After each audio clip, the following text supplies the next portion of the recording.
Ahoy everyone.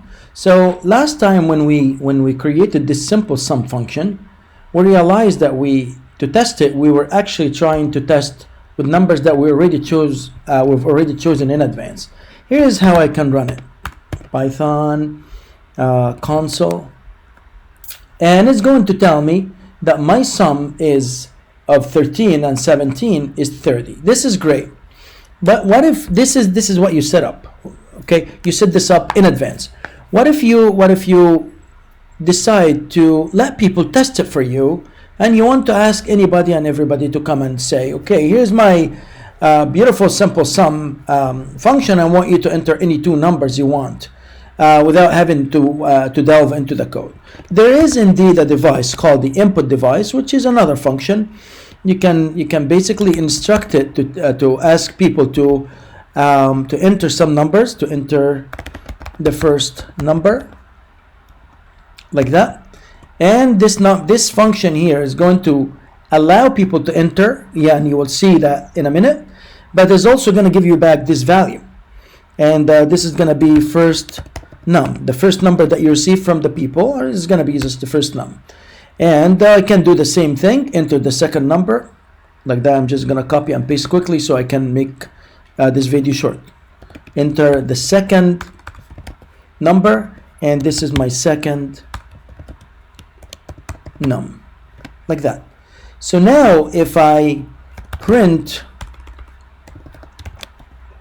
the first,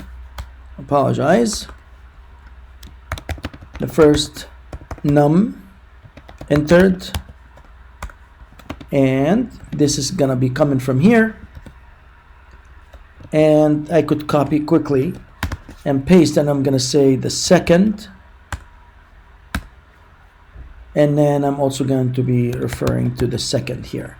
If I do that and run this guy again, but before I do that, I'm gonna comment those guys out so they don't get in the way.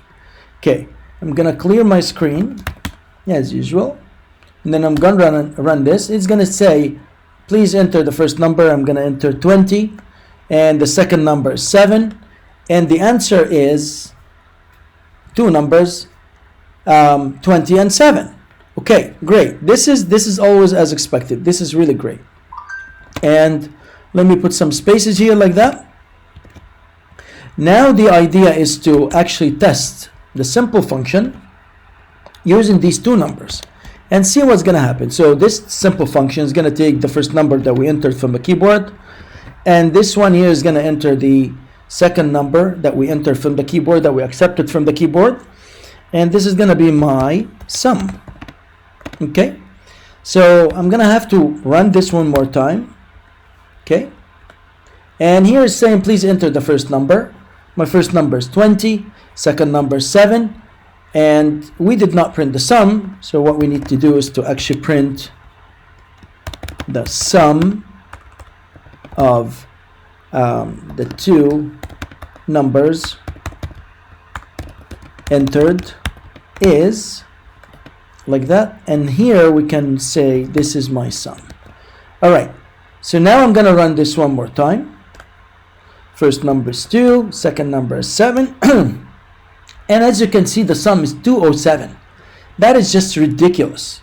That is just unacceptable. What went wrong? Well, here's the pitfall that I want to show you. This number here is just even though you entered it as a number, it is considered by Python as a stream of characters. Okay?